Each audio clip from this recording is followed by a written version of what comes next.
It's been 1 month since the start of Esmera and the beginning of the new server series, and this part 9 covers what I did from day 22 to 31, making it my first month with this character, going from level 120 to 150. Here's what I did.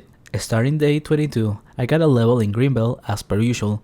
After that, I wanted to try Lizard Chosens in the Temple of Equilibrium. I did one hunt and it went well. But when I was leaving, somebody else was coming in, so instead of coming back, I decided to go back to Greenbelt and I got to 123 there. These hunts happened to be during the full moon world event, so the creatures in Greenbelt were dropping moonlight crystals.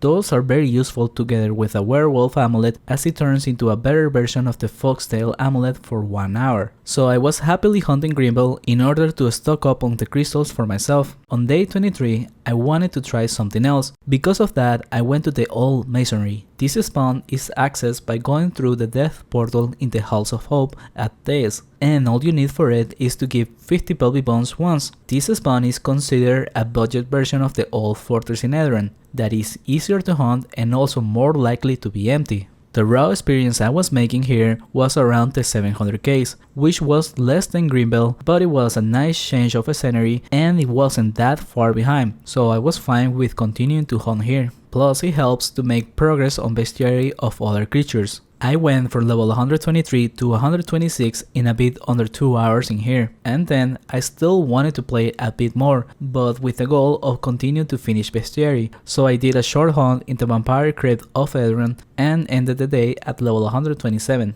Next up, on day 24, I rolled a prey for Lizard Chosens with 5 prey cards of the free ones from the daily rewards, because this spawn on average is 700 to 750k of raw experience, but using XP prey boosted experience for 200 to 250k, so I was making around the 1.5k on 150%. I did 2 hours of hunting, finishing a bit over level 130 and finally able to use ultimate manas, which doubled the time of my hunts, so it's a big quality of life upgrade. On day 25, I kept my prey for the Lizard Chosen going, since I had planned on staying there until I was done with the bestiary and hopefully to loot some sound helmets, which are very expensive at this moment. But when I got to the spawn, there was somebody else, so instead I decided to do a few missions for the Children of Revolution quest, which is the next quest line after the New Frontier. The reason for doing this was to get 2 Tome of Knowledge throughout the missions, because I ran out of the tomes I got from doing the New Frontier, and it's necessary to deliver a tome every day to Kael in order to unlock better things in farming, which my goal is of 9 tomes for being able to trade with the NPC and sell items there.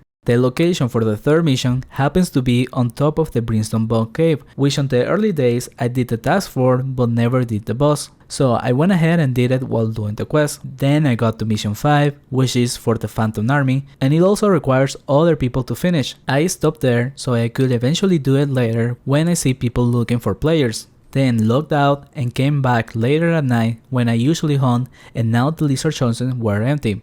I did 2 hours of hunting here, finishing the prey and bestiary. Which, by the way, after killing 1200 Chosens, I still have not looted any sound helmet, and by now I was ready to move on and I rolled the prey away from Chosens. I still had a bit of time to play, and for the first time with this character, I was able to get the Mother of Scarab's Cave for myself. This is obviously past my level range, but I still needed to work on the Ancient Scarab's bestiary, and the raw XP was of around 650k, which is still somewhat decent. Next up, in day 26, I continued where I left off on the Greenbelt quest. At this point, my plan was to complete the quest to sell the Foxtail amulet, and then with the shortcut to the second floor of the Were Cave in Eldran, I would be able to get there faster and hunt there, because I expected the first floor to be occupied most of the times, and also during a double experience on my main server, I leveled some of my mages there, so I know it's just slightly worse than -1. However, this plan failed the moment I realized that in order to progress the quest I needed access to Bengoth, so for now I decided to do a test run in the last Sanctum. This is a spawn I knew was good for knights, but was curious on how it would be for a mage. After a while, it turns out it's a bit easier to hunt than Greenbelt, and the raw experience was of 850k, which is pretty good in my opinion. But I found hunting here harder than the Were Cave of Eldran, and while doing less experience. So after the test hunt, I went to the Were Cave. If -1 was taken, I will stick to my original plan of hunting -2, but it ended up being available, so I hunted on the first floor and continued to go there for the next 2 hours, going from level 134 to 137, and the raw experience I was making was of over 1kk, which I already knew it would be this good, but to be honest, besides the main reason of expecting it to be overcrowded, I also was a bit scared of hunting here, after dying so many times in the hands of the combos of the werewolves and bears. But honestly, this spawn is so much easier than Greenville, despite killing twice the amount of creatures per pool. Anyways, for the next day, I thought that getting the cave was a fluke and that I just got lucky. So my plan was to work on the Galahar quest to also do the Blood Brothers quest for the access to Bengoth. In 30 minutes I was done with my access to Bengoth, and then I continued the Greenville questline. After getting access to the mini bosses, I headed to the Were Cave in Edron to do them. And to my surprise, once again the spawn was empty. So after doing the 3 bosses there, I just continued to hunt. I had one low HP screenshot, which goes to show that it can still be risky despite feeling much easier to hunt. And then I stopped after about 1 hour and a half, going from level 137 to 139. On day 28, I logged in early on the day to try and find a duo for the Mortal Kombat quest.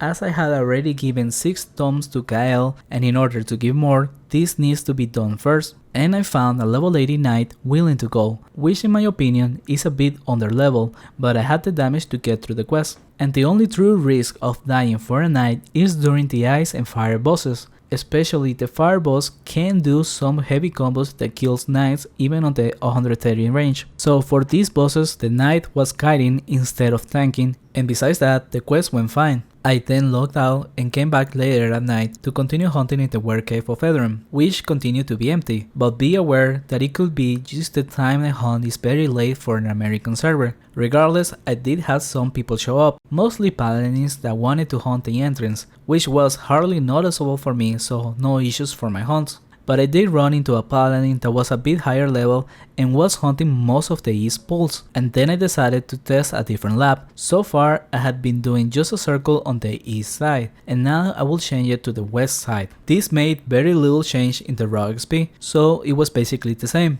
I did 2 hours of hunting going from level 139 to 142. I continued with this routine for day 29 and 30, since the experience was really good and my goal was to get to 150 before the end of the first month.